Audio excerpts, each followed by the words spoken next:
여러분 안녕하십니까? 실실 웃고 싶은 남자 윤치혁입니다. 그런 저에게 응원의 박수 보내주시겠습니까?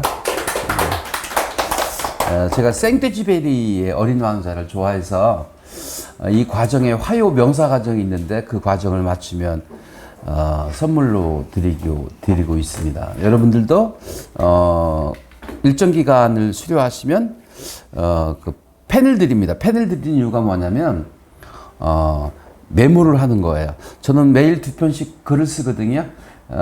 티스토리에다가는 행복, 삶의 그 지혜, 뭐 이런 거, 일상적인 소소한 것들을 적고요. 네이버 블로그에는 이제 화법에 관한, 화술에 관한 글을 올리고 있는데, 그게 모아지면 한 권의 책이 돼요. 저 언제 써요? 매일 써요. 매일. 그래서 한 권의 책이 만들어져서 제가 평생 1년에 2권씩 냈어요. 책을. 근데 이제 올해는 한 권만 냅니다. 왜냐면 많이 내보았댔자 별 볼 일 없어요. 요즘 책이 안 팔려요. 그래서 박스 받는 스피치 받은 인생이 나옵니다. 제가 어제 늦게 식사를 끝내고 집에 들어가서 핸드폰으로 시간을 7시에 맞춰놨는데 벨이 울리더라고요. 그래서 벨이 울렸는데 살짝 누르고 살짝 늦잠이 들었어요. 그래서 제가 오늘 세수도 못하고 나왔습니다. 실은 강문석 소령님하고 8시 반에 약속이 되어 있는데 여기 8시 35분에 도착했어요. 5분 늦었습니다. 네, 제가 세수 안 하고 여러분 앞에 서서 정말 죄송한데 이러고 쓴 건 정말 10년 만에 한 번 있을까 말까 한 일입니다. 네, 제가 드리고 싶은 말씀은 뭐냐면 고객을 만족시켜라.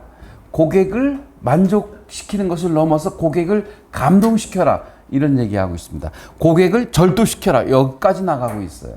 그럼 어떻게 하면 사람을 또 고객을 감동시킬 수 있을까요? 이거를 오늘 해답을 드릴까 합니다. 사람을 만나요. 제가 왜 생떼쥐베리의 어린 왕자를 좋아하는 줄 아세요? 어렵고 어려운 일 중에 하나가 사람의 마음을 얻는 것이래요. 만나는 사람마다 사람의 마음을 얻고 있으신가요? 박 인생이 될 수 있는 거예요. 그리고 행복할 수 있는 거예요.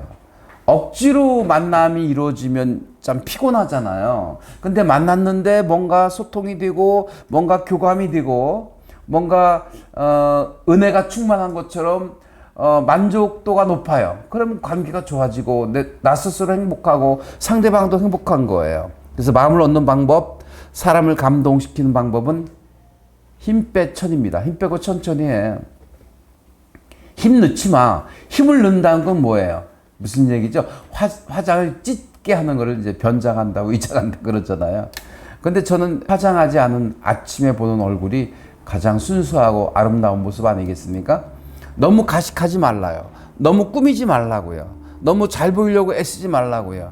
그냥 내 그대로 보여주는 것, 이게 좀 인간적인 거거든요. 제가 오늘 세수 안 했다는 걸 강조한 이유가 얼마나 인간적입니까? 네, 너무 꾸미지 않고 너무 가식하지 않고 너무 잘 보이려고 돋보이려고 애쓰지 말라. 그냥 인간적인 모습을 보여줘라. 그러면 어떻게 하면 인간적인 모습을 보여줄 수 있을까? 여러분 두 편의 시를 나눠드렸습니다. 내가 사랑하는 사람 정호승. 나는 그늘이 없는 사람을 사랑하지 않는다. 나는 그늘을 사랑하지 않는 사람을 사랑하지 않는다. 나는 한 그루 그늘이 된 사람을 사랑한다. 햇빛도 그늘이 있어야 맑고 눈이 부시다. 나무 그늘에 앉아 나뭇잎 사이로 반짝이는 햇살을 바라보면 세상은 그 얼마나 아름다운가. 여기에서 키워드가 뭐죠? 그늘이에요. 그늘. 얼굴에 그늘이 졌다 이런 뜻이 아니라 여기서 얘기하는 그늘은 울타리를 얘기합니다. 여러분 동네 어귀에 가면 느티나무 있잖아요. 그 그늘이 있잖아요. 그 밑에 평상이 있습니다. 그래서 동네 어르신들이 옹기종기 모여서 거기서 휴식을 취합니다. 네. 그런 그늘이 되어주셨으면 좋겠습니다. 그늘을 가지고 있는 사람, 그늘이 되어줄 수 있는 사람이야말로 정말 인간적이지 않을까요? 네. 저는 다행히 그런 얘기를 들었어요. 그 MBC 구성작가 이연옥 작가가 저를 2번이나 찾아왔어요. 한 번 듣고 또 오셨어요. 그래서 작가님 왜 또 오셨어요? 했더니 교수님, 큰 그늘이 그리워서 왔습니다. 라는 얘기를 듣고 제가 감동받았어요. 왜요? 나도 누군가의 그늘이 되어주고 있구나, 이런 겁니다. 여러분, 누군가의 그늘이 되어줄 수 있는 사람이 되십시오. 여러분들은 가장으로서 가족의 그늘이 되어줄 수 있고, 또 직장 상사로서 직원들의 그늘이 되어줄 수 있고, 우리 강수령님 같은 경우는 또, 부대원들의 그늘이 되어줄 수 있고, 누군가의 그늘이 되어줄 수 있다는 것이야말로, 정말 행복 충만이로구나 생각합니다. 나는 눈물이 없는 사람을 사랑하지 않는다. 나는 눈물을 사랑하지 않는 사람을 사랑하지 않는다. 나는 한 방울 눈물이 된 사람을 사랑한다. 기쁨도 눈물이 없으면 기쁨이 아니다. 사랑도 눈물 없는 사랑이 어디 있는가. 나무 그늘에 앉아 다른 사람의 눈물을 닦아주는 사람의 모습은 그 얼마나 고유한 아름다움인가. 눈물을 닦아줄 수 있는 사람, 눈물을 함께 흘려줄 수 있는 사람이야말로 얼마나 인간적인가 는 생각을 하면서 내가 사랑하는 사람 정호승님의 시를 선물로 드리겠습니다. 선물로 드리겠다는데 박수도 없으시면 정말 인간적이지 못하신 분들입니다. 자, 가식적이지 않고 인간적인 모습을 보여줄 수 있을 때 사람들은 그 모습을 보면서 감동합니다. 그 다음에 두 번째, 프랭크입니다. 이것도 마찬가지예요. 꾸미지 않고 있는 그대로 진솔한 모습을 보여줄 수 있을 때, 이때 사람들은 은근하게 감동을 받습니다. 진솔한 마음을 보여주는 것, 이런 것들이 결국은 사람을 감동하게 합니다.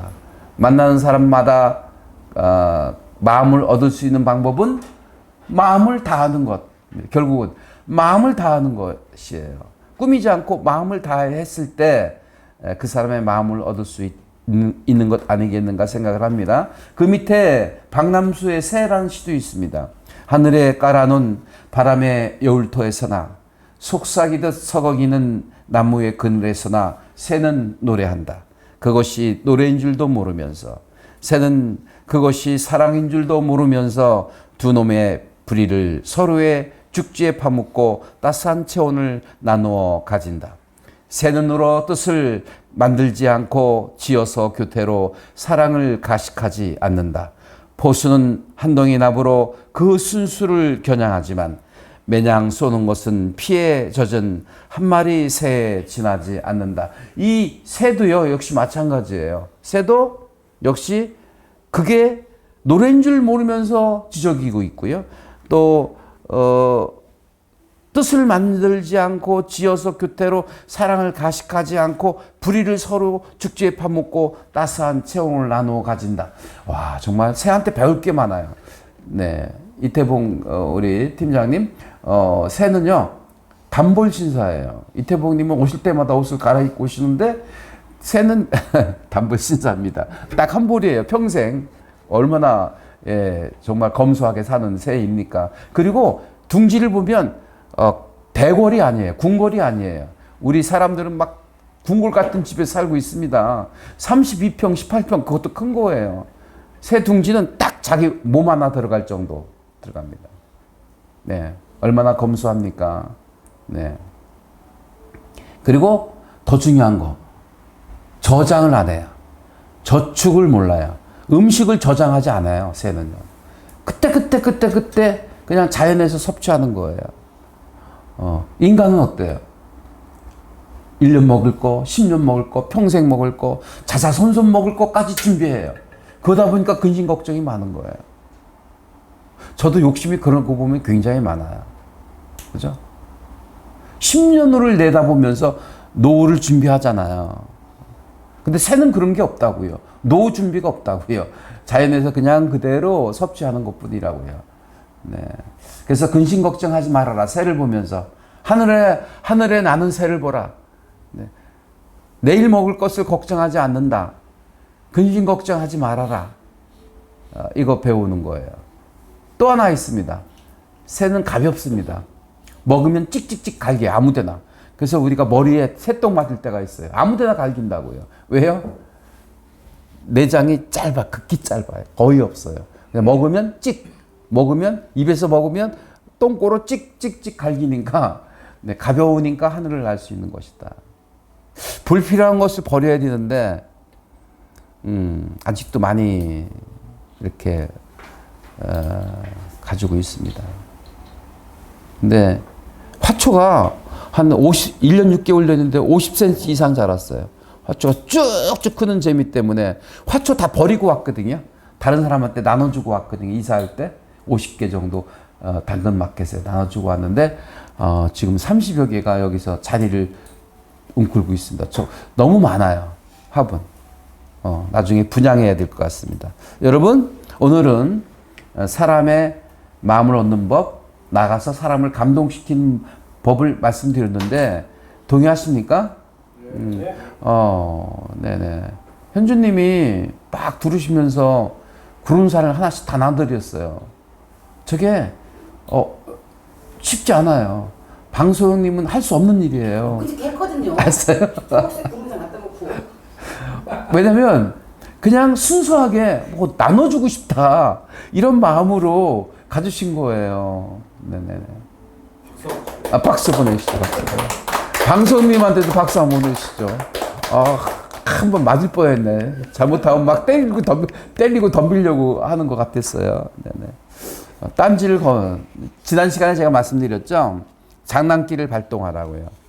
장난기가 있어야 됩니다. 그래야 재밌어지고 그래야 만남이 즐거워지는 거예요. 너무 엄숙경건하면 너무 예의 반듯하면 재미없어요. 네. 술자석에서 술을 먹는데 막 계속 막 하고 막 이렇게 해보세요. 그러면 부담돼가지고 이게 음식이 안 넘어간다고요. 슬슬 장난기를 발동해야 되는데 제가 지금 강의 중에 슬슬 딴지를 거는 건 장난기를 발동하는 거거든요. 근데 막 죽자고 덤비면 어떻게 하란 말입니까? 여러분, 오늘은 마음을 얻는 방법인데 힘을 빼고 천천히 하는 것입니다. 힘 빼고 천천히 인간적인 모습을 보여주세요. 너무 덤비거나 너무 성급하게 서두르거나 너무 집착하거나 그러면 부담 느껴요. 따라서 합니다. 집착하지 맙시다. 집착하지 맙시다. 서둘지 맙시다. 서둘지 맙시다. 조급해하지 맙시다. 조급해하지 맙시다. 덤비지 맙시다. 덤비지 맙시다. 힘떼천 정신입니다. 이회수가 존버 정신을 얘기했어요. 이태봉 선생님, 이회수 소설가가 존버 정신이 뭔지 아세요? 존버 정신. 존버 정신이요? 죄송합니다. 욕입니다. 존나게 버티는 정신이 존버 정신이에요. 이회수 소설가가 얘기했어요. 윤천 박사는 힘 빼고 천천히. 서둘지 마시고, 조급해하지 마시고, 덤비지 마시고, 네, 집착하지 마시고, 다 내려놓으시고, 있는 그대로 순수하게 갔을 때, 인간적인 모습을 보여주면서 서로, 감동받을 수 있겠다는 말씀을 드립니다. 오늘 여기까지입니다. 고맙습니다.